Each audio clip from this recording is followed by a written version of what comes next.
Good evening, everybody. Thank you so much for coming. My name is Deirdre McGreevy. I'm a Schools Liaison Officer with the University of Galway. And so I'm here, to bring you through the accommodation webinar as such. This is our first accommodation webinar. And the whole purpose is to give you some options and let you know what's available in terms of accommodation for University of Galway. So I'll talk a tiny bit about Galway first, and then I'm going to introduce you to our panel of experts. So we've got Anne-Marie O'Brien, who's the academic business manager, and Anne-Marie is going to speak to us about on-campus accommodation. Then we've got Bernadette O'Connor. Bernadette is from the Accommodation Advisory Service, and Bernadette is going to speak to us about the off-campus accommodation options. And then we will have a Q&A session at the end where Sarah Geraghty will host that for us. So moving on, I'll tell you just a little bit about the University of Galway. So why University of Galway, why Galway?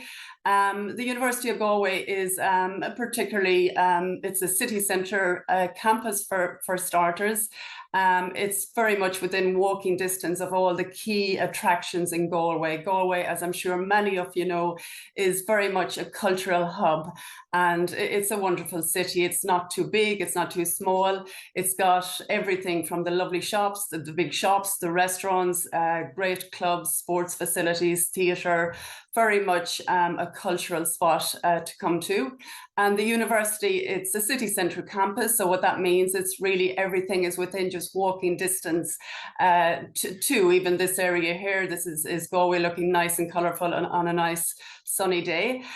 So the university has got great clubs, societies, it's kind of got everything for everyone, catering for all hobbies and all interests, etc. And as I said, everything is maybe 15 minutes from this area here. So now I will move on. Again, thank you all for coming on board, and I'll now introduce you to our panel of speakers. So I'll introduce you first to Anne-Marie O'Brien. So Anne-Marie is going to speak about the on-campus accommodation. So Anne-Marie, over to you, and thank you so much for being with us this evening. Thank you, Deirdre. And good evening, everybody. I'm just going to bear with me one moment now while I share my screen. And here we go. Let me see. Apologies now.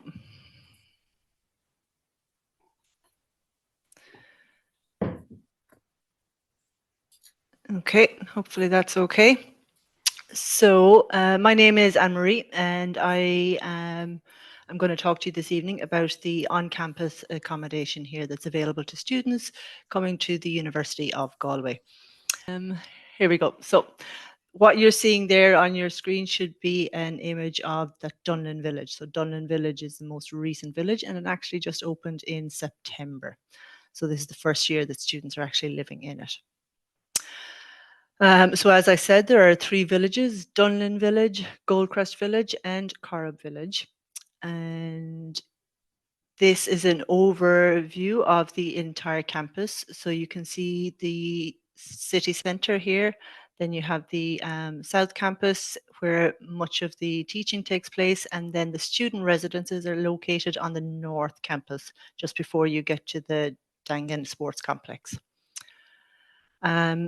This is a view of the 3 villages together. So here on the front of the screen, you can see Corrib Village. Those are smaller, just 2-story buildings. They're kind of in different colours across the village, and they're lower density. Goldcrest Village is, you'll see there to the left, top left of the screen then, is a 4-story set of apartment blocks, and then down to the centre you can see Dunlin Village to the foreground. So Corrib Village, and one of the things that I suppose you really need to think about when you are putting in an application to live on campus is what would suit you. What is it? What would you be most comfortable in, and what would you like? Okay, and what would make you happiest to live on campus? So Corrib Village, there's quite a lot of accommodation within Corrib Village. There are 764 bed spaces in total. It's laid out across a mix of 3 and 4 bedroom apartments. And then you have the option within that of single beds, double beds, and Cara Village is the only village on campus where you would have the option of a twin bedroom. So a twin bedroom, you would be sharing a bedroom with another student and sharing a bathroom. So there'll be two single beds within one bedroom. Most of the accommodation within Cara Village would mean sharing a bathroom with other students, but there are some ensuite options as well. So that's something to consider. This here is an image of what a typical single bedroom within Cara Village looks like. So you will have your single bed, you will have some storage, you will always have a desk and a study area, you will have a wardrobe, and you will have some shelving. And then this would be a typical kitchen and living area, which would be shared with 3 or 4 other students. So you'll have your, everything that you need really. It's quite comfortable. And you'll have a kitchen, you'll have your cooker, you'll have your fridge space, and then you will have a living area as well.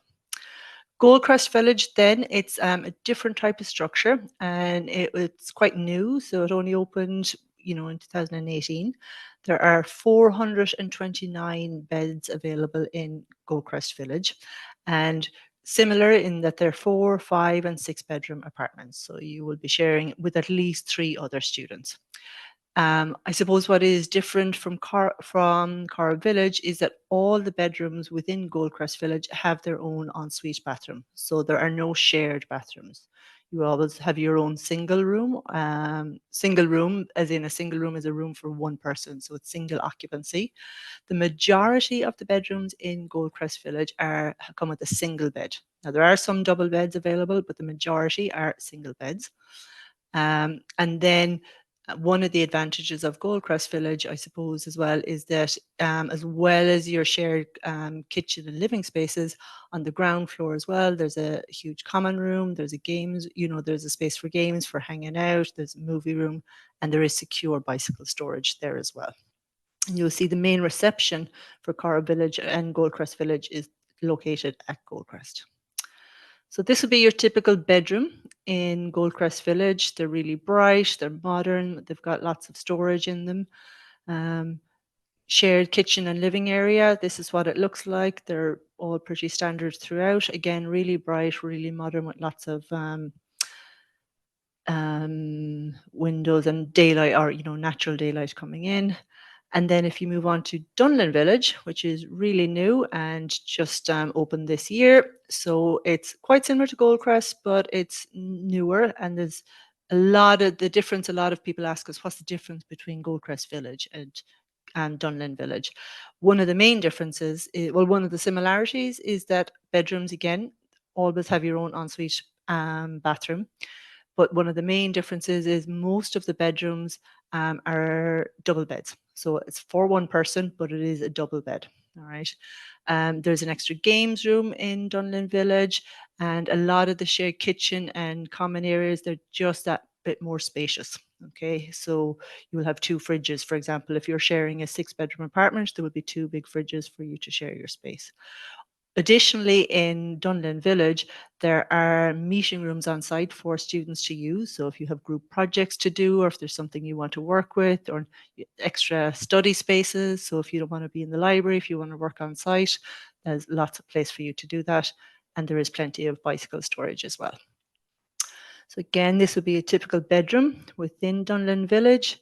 And as you can see, the living space, so this is a living space for a 4-bedroom apartment. So it is just that little bit more spacious, really bright, really modern, and really sustainable as well. So that, your utility charges and everything are that bit lower than they would be in one of the other villages. In terms of living in the villages, there's loads of amenities on site. So you've got commons room. What you're looking at here is an image of the games room in Dunlin Village. There's a shop on site for basic everyday needs. You're very close to the sports facilities. There's also tennis courts and cages for playing football. And then we do run an activity program throughout the year, initially to get people to know each other. So there's, things like 5-a-side tournaments and ping pong tournaments. We run supper clubs, usually about once a month as well, where you get to know other people. And then there's yoga running. We do have reception team on staff or on site all the time, the security on site overnight and at the weekends. And generally, we do put a lot of focus into making it feel like a home away from home from students. So that's lots of community spaces and that you can make it feel like it's yours while you're here. The ACTA or the rates is in what it actually costs then to live on campus. I don't have the rates for September 24 just yet, but they will be available very soon and they'll be up on our website as soon as they are available. However, I do expect that they'll be very similar to what we have this year. So the rates that you're looking at on your screen are what's on for the students living in residence this year. And what you can see from that is that there is a real range and there's lots of options. So there's something to suit. So, you know, for the cheapest room, if you're sharing a twin room on campus, it's 3,285 for the full academic year.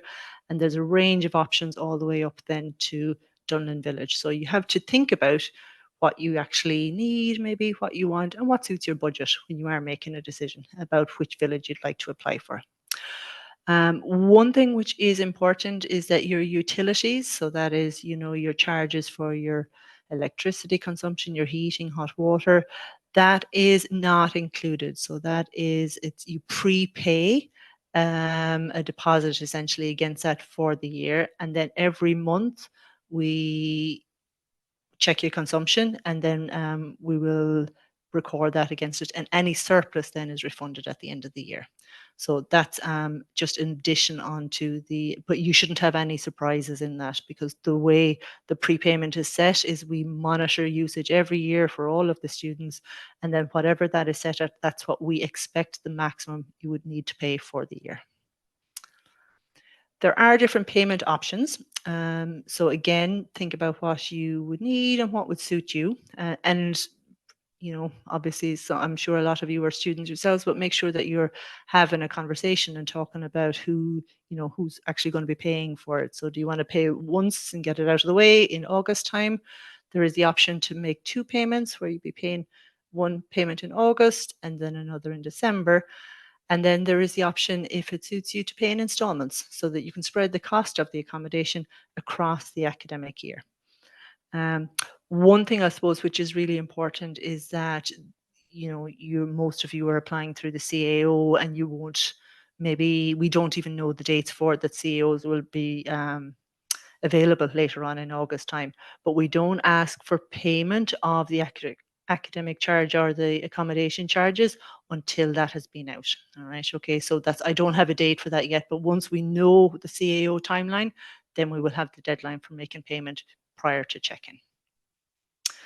So I suppose things to think about before you actually apply, and then for the actual application. So before you apply, one thing which is really important is that, you know, that first years are accommodation, the priority actually of for accommodation on campus is given to first years, and that is for Cara Village, for Goldcrest Village, and for Dunlin Village. All right, so there is first years will be in the majority, and most of the spaces on campus are kept for first years coming in.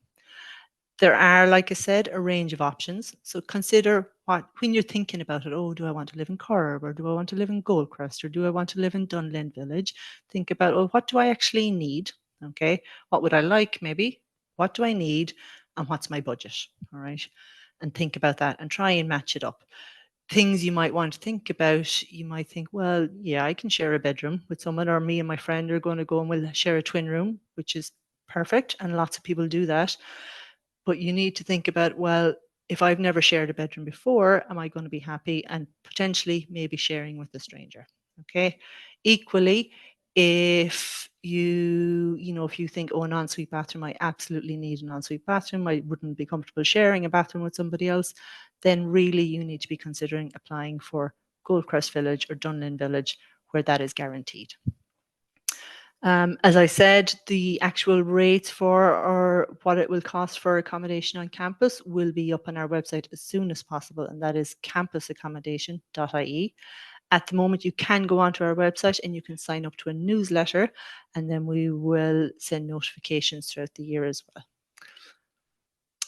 In terms of how to apply, so applications will be opening very soon. It'll be in the middle of February. Again, dates will be confirmed very, very soon. And the application window will be open for 4 weeks. So what I would say to you is take your time. Think about it before you actually apply. You can only apply once. So you have one shot at it, and that is to one village. So one application, one for all the villages. So what you need to do is have made up your mind before you go to apply, so that when you're actually doing the application, you can take your time and then you're happy that that's the one that you want to do. There is no fee to apply. So when you're applying, you're literally just putting in an application. That's what you're doing. So there's no charge at that point. I would say as well, don't leave it until the last minute. Oftentimes, we always, every year it goes by that people say, oh, I thought it was closing on Saturday, but then it closed on Friday and then they've missed the deadline. So if you want, and if you would like to live on campus, give yourself time, but don't leave it until the last minute either. There is no advantage either in applying the very minute that applications open. So everybody that applies within that 4 weeks, they will all have a chance of getting a room on campus. And I would say follow us on our social media channels. We'll be publishing tips on how to apply and important things to remember as we get closer to the application date. So that is stay at University of Galway. What do I need to make an application? You need an active email address and one which you're checking regularly. That's really important. And one tip for students who are applying through the CAO and perhaps at the moment using an email address which is attached to your school, you will need to have access to that email right up maybe into September, into October. So make sure that you're going to use an email which is active, which you'll be checking regularly, and which you will still have access to next September. You will need your CAO application number. Okay, so for first years coming in, new entrants to the University of Galway, you will need your CAO application number. Now, that is not your Leaving Cert exam number. Each year we see students who, inadvertently put their Leaving Cert number instead of their CAO number. We're looking for your CAO application number. Your date of birth is required. Your PPS number is optional if you want to put it in. We do have to ask for it, but you don't have to put it in if you don't want to, if you're not comfortable doing that. As you know, you will then later and be able to apply for tax credit, on accommodation charges paid. So that's where the PPS number comes in. And you will have to put in your personal details. So your name, your very basic details, just your name essentially, and some very personal or basic personal details. Then, when will I know if I get a place? So after applications close, then valid applications will be put into a room lottery. Okay, so people who applied for Coral Village will be in the lottery for Coral Village. If you apply for Goldcrest Village, you'll be in the lottery for Goldcrest Village. Room offers will be sent by email. So that's really important that you have, you're using an email that's checked regularly. We will have the exact days that we'll be sending room offers on our website. So it might be, it'll be in March sometime, and it'll be maybe Tuesdays will be when offers go out for Goldcrest Village, but all that will be very specific on our website shortly. If you get an offer for a room, you will have 3 days to pay the booking deposit in order to secure the reservation. So you have 3 days and that's it. Booking deposits will need to be paid online, and you'll need a credit card or a debit card to do that. Unfortunately, we can't take payments over the phone, so you must be able to pay by credit card or debit card. And then once all the accommodation is full, what we will do is, if any students, there will be students who don't get offered a room, those will be kept on a waiting list until after the CAO results are released later on in the summertime. Each year what happens is that usually after CAO results are released, we will receive a number of cancellations. And then what we will do is we will offer any rooms that become available after a cancellation to people who are still on the waiting list. There are some other routes to applying. So, for example, if you have any accessibility issues, or if you have a disability, which would mean that you would need to be accommodated on campus, then you can apply for accommodation through the Disability Support Service.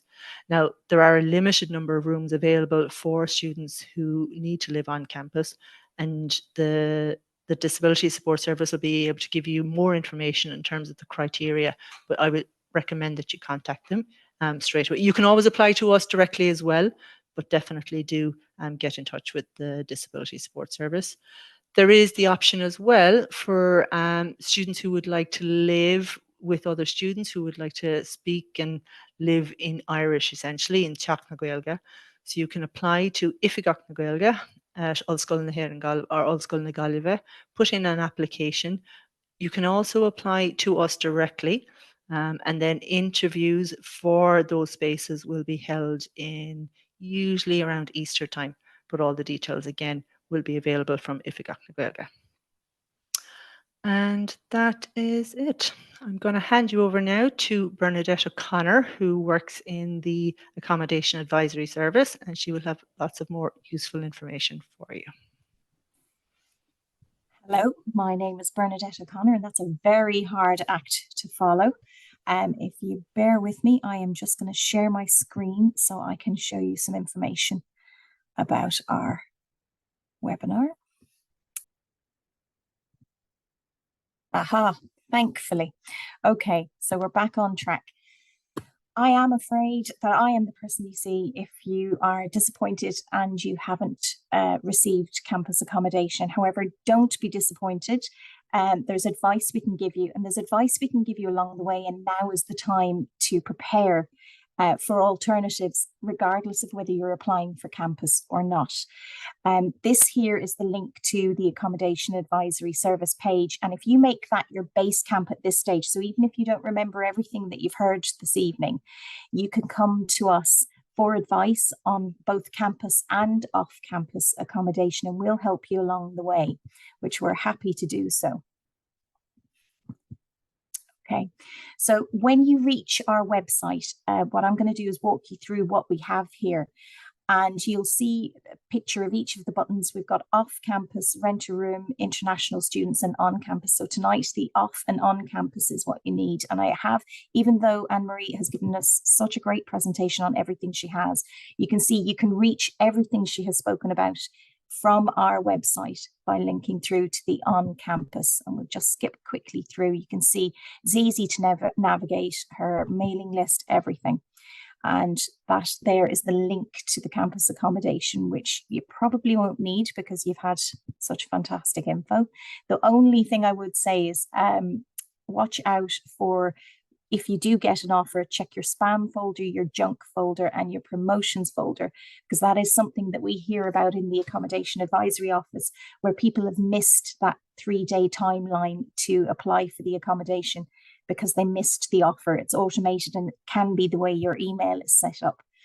So say your worst expectations have come true and you didn't get on campus, there are alternatives, and they're in the off-campus button here on our website so that you can navigate this. And now is the time to actually consider what will happen. What's my plan B if I don't get campus accommodation?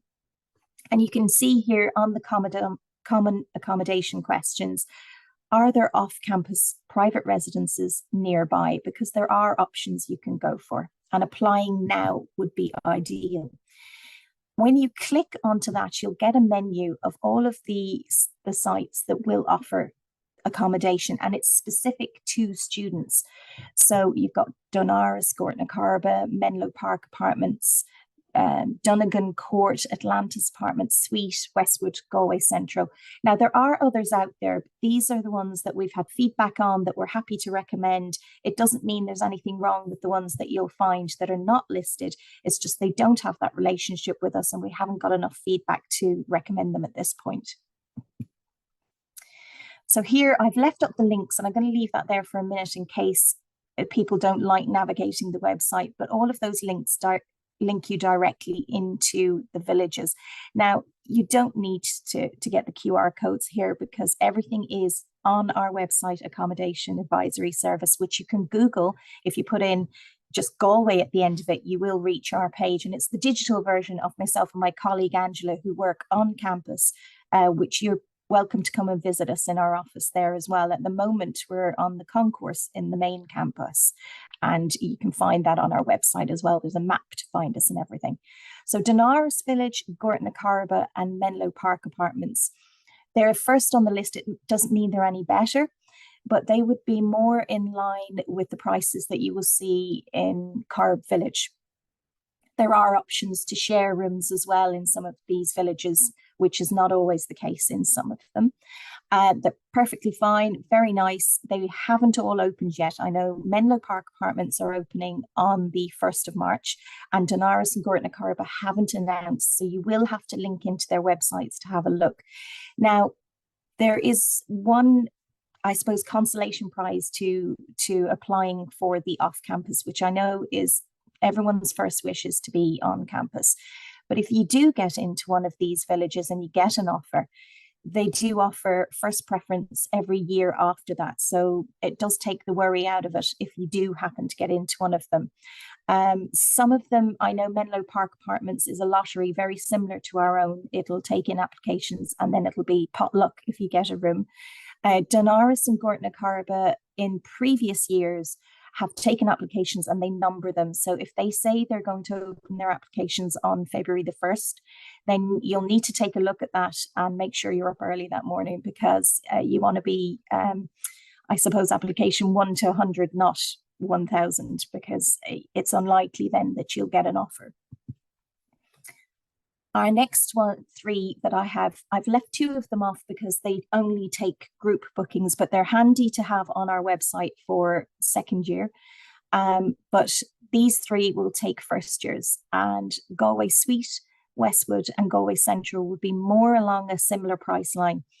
Now, just to put it into perspective for our own campus, the cheapest rooms in some of these would be similar to the most expensive on campus. So their luxury accommodation is how they're advertised. They're lovely places. They're similar to Dunlin in many ways. But again, Westwood have opened already. They're taking a wait list. Galway Suite are taking applications right now.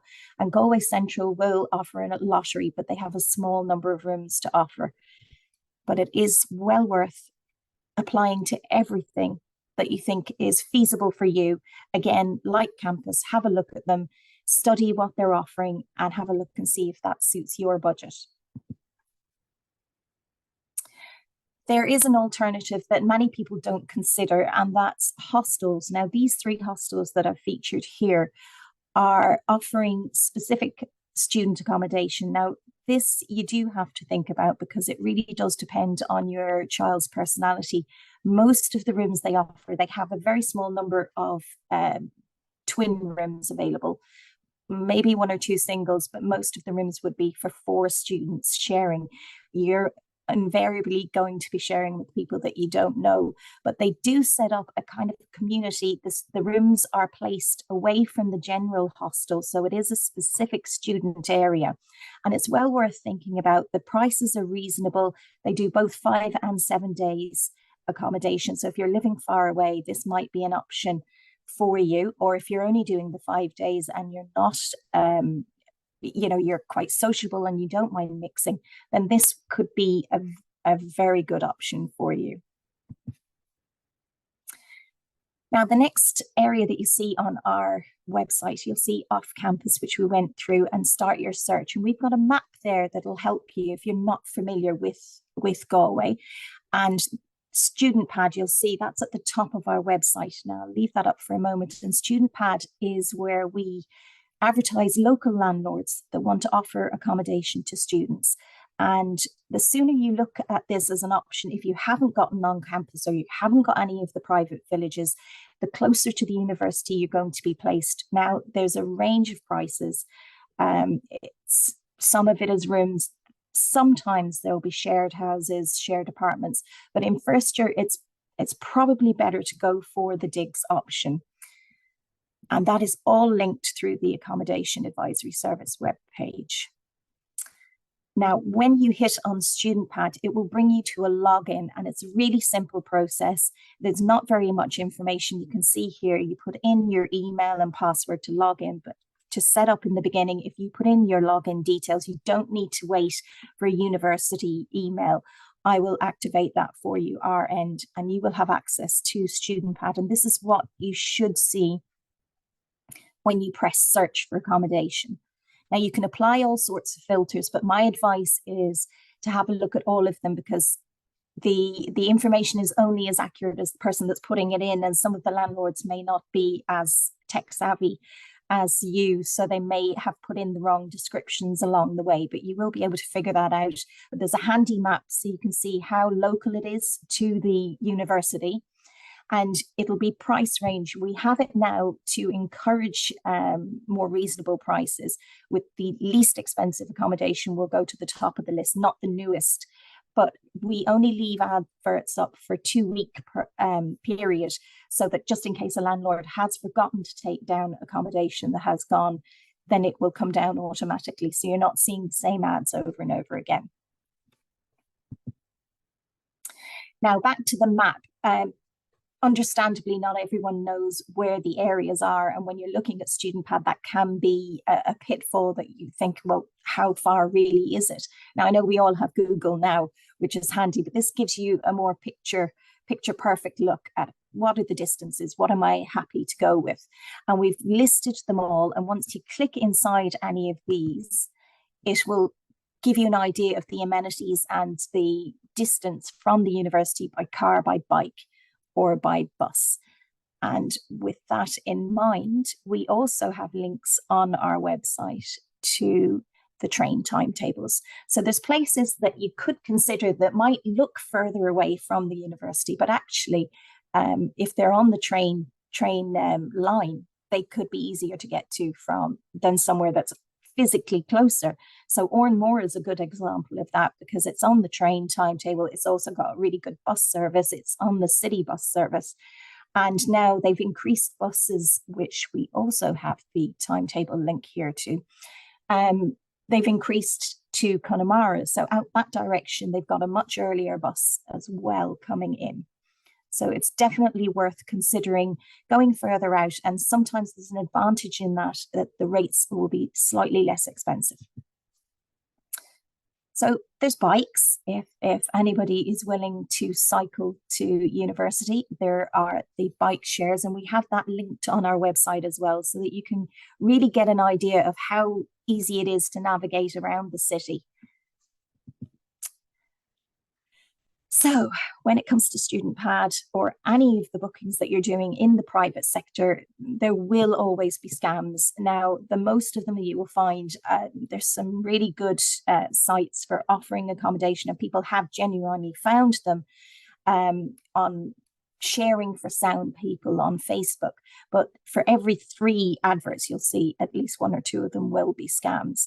Now on StudentPad, we don't vet any of the landlords, but there is a process by which we can see obvious scams coming through if they're on a VPN. We've got security in place, but it's not foolproof. And what I would say is that always be aware. It's common sense, most of it, but as the pressure builds to find accommodation, some people don't listen to their own instincts. What I would say is no landlord should ask you for a deposit before you have seen the accommodation, that you've been on the premises with them. It's unlikely. Now, in the event that somebody has and it sounds genuine, always contact us. If it's really busy, it's the beginning of September, you can't get through by phone, send us an email. We will get back to you. Don't panic and transfer money without seeing the place. They shouldn't pressure you. They shouldn't find an excuse every time you go. These things, they will ring a bell with you. Most people that get scammed had that gut feeling and they didn't listen to it. So what I would advise is do listen to it. Rental agreements in the rental sector, they don't have to, but if you can persuade them to, it's much better if everyone knows where they stand at the beginning. The only other thing that I would say to you there is, if in doubt, thank you for listening, and contact the accommodation advisory. because we're happy to answer any questions. If we can't get to you by phone, we'll get to you by email, or pop us an email saying, could you give me a call? I've got a question. And as Anne-Marie said, there are options for people with specific criteria. If you want to run any of that by us, we're happy to talk to you about that on any of your questions. So with that, I will stop sharing my screen and pass you back. I think, is it Sarah or Deirdre that's coming next? I should have paid attention. Thank Sarah. you very much. Sorry, Sarah. No, you wanted to wait until I'd seen you. not at so. all. Okay. Thank you very much, Bernadette. Thank you very much, Anne-Marie.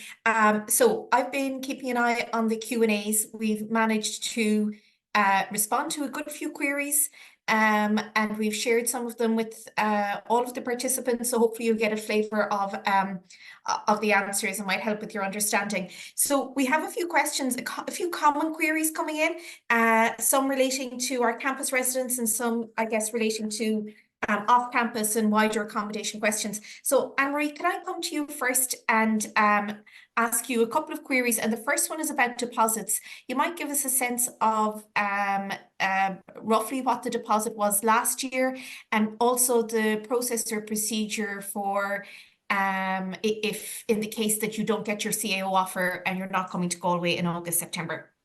Certainly.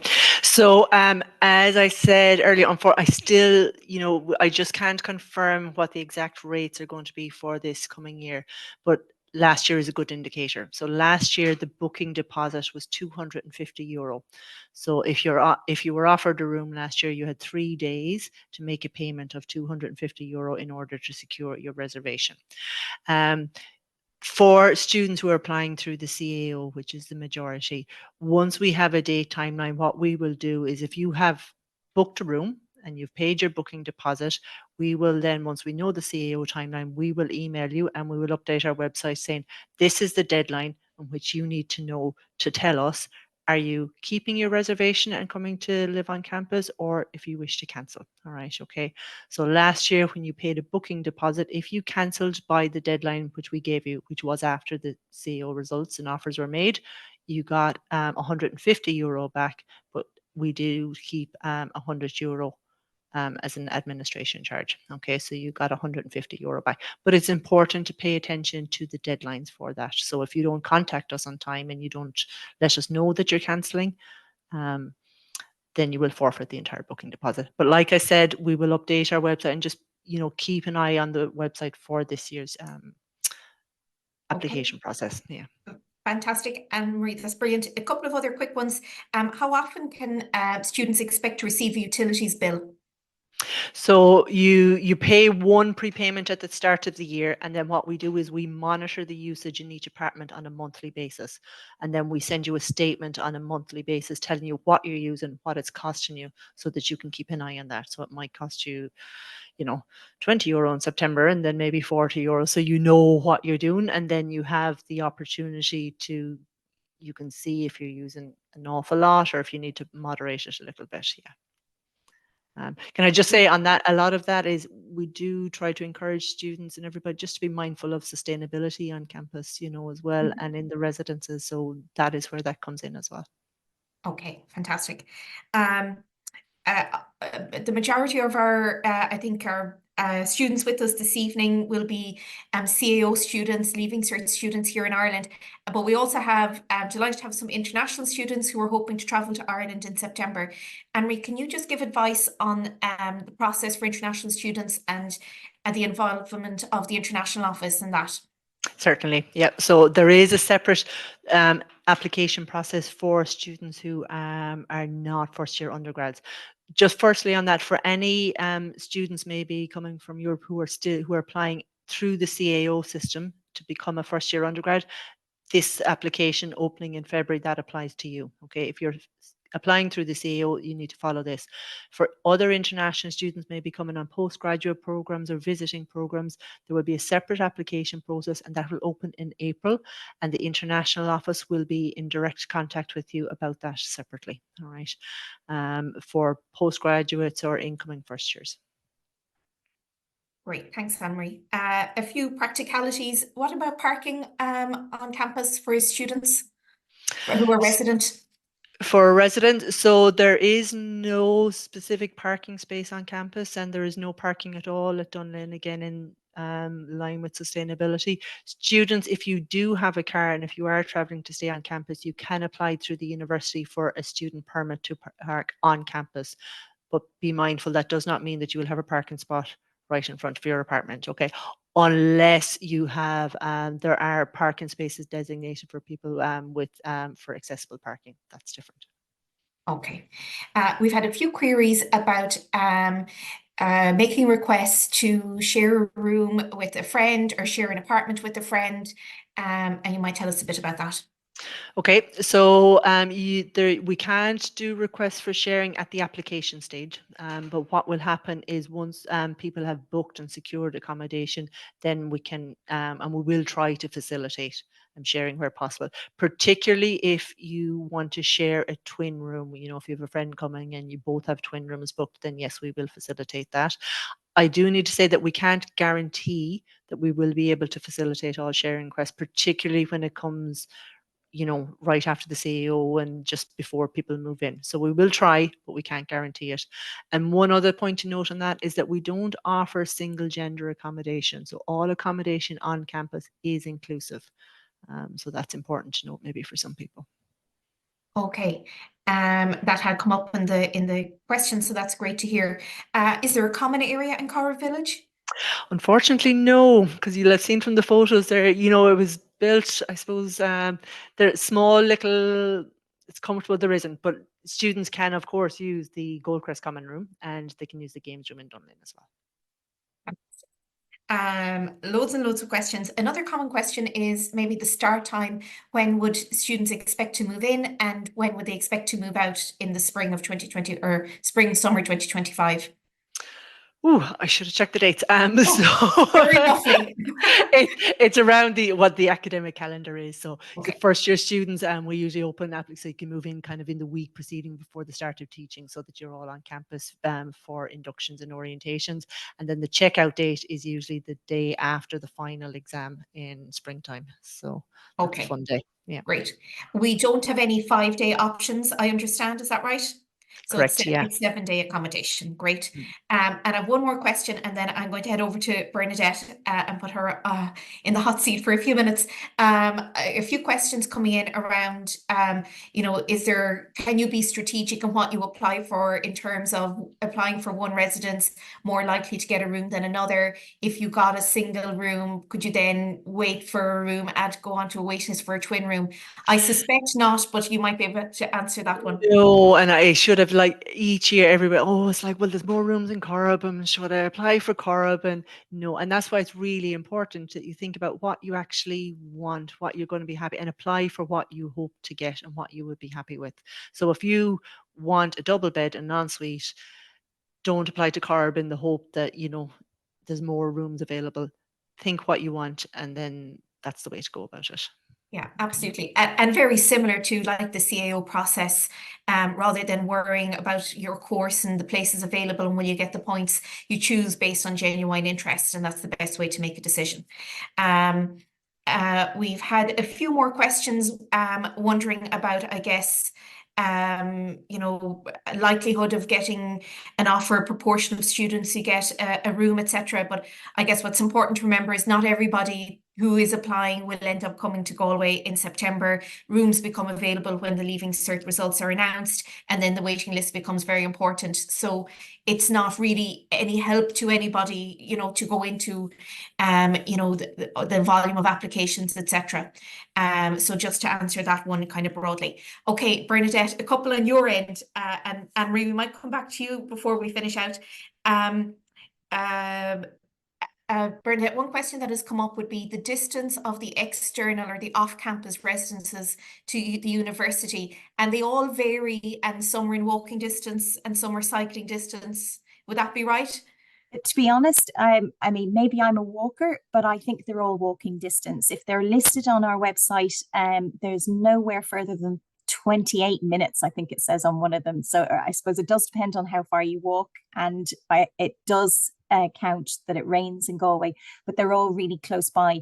And in comparison to going out into the private market, they're all strategically placed around the university. So I wouldn't be unhappy with any of the distances of any of them. They're all close by. Okay. Bridget, somebody else was asking when should they start their search for accommodation, and I think this comes from an international student who's coming to do a master's in September, and if they haven't had success in getting a room on campus and will be looking in the private sector or external residences, when should they start their search? Well, I think this applies to the CAO students and to the international students. Even though you haven't gone through the application process yet for on campus, I would be putting Plan B in action right now, because some of the private providers have opened up already. So the Westwood and the Suite. So I would apply to any of them, like the accommodation on campus. Have a look at what you're happy with budget wise, style, distance from the university, and apply to that now or as soon as they open, regardless of your campus accommodation application, because you will need a plan B. Not everyone's going to get a room on campus, but it's not the worst thing that happens. Everyone does find accommodation somewhere, but I would put that into action now.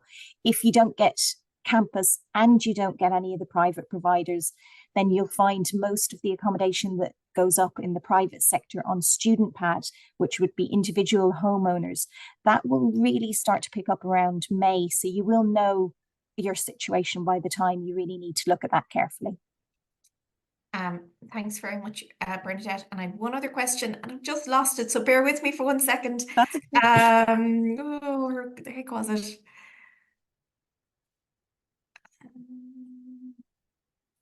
Okay, I might have to come back to you because I'm afraid I just can't put my fingers on it. But in the meantime, I have a couple more for Anne-Marie, and then I think after that we'll probably wrap up. And there's a few specific questions here in the chat, and we will come back to you even after the webinar is over if you have something that needs a really specific answer. Anne-Marie, the prices shown, they are obviously exclusive of food and utility bills, isn't that correct? Yeah, that is up. Yeah, the utilities, it's a set fee at the start of the year, and we don't offer, I know for some international students, they'd be used to having a meal plan. So we don't offer that, I'm afraid. Okay. Yeah. Any rules about having guests, visitors stay overnight in campus accommodation? Rules, yes and no, in that you're welcome to have guests. The main rule that we would always say is that check it with your housemates first. Nobody likes a surprise. And then you do have to book them in. So there is on your student accommodation portal, you will have to give us the guest information and book them in advance, just so that their security are aware and that we know who's on campus overnight. Yeah. Okay, great.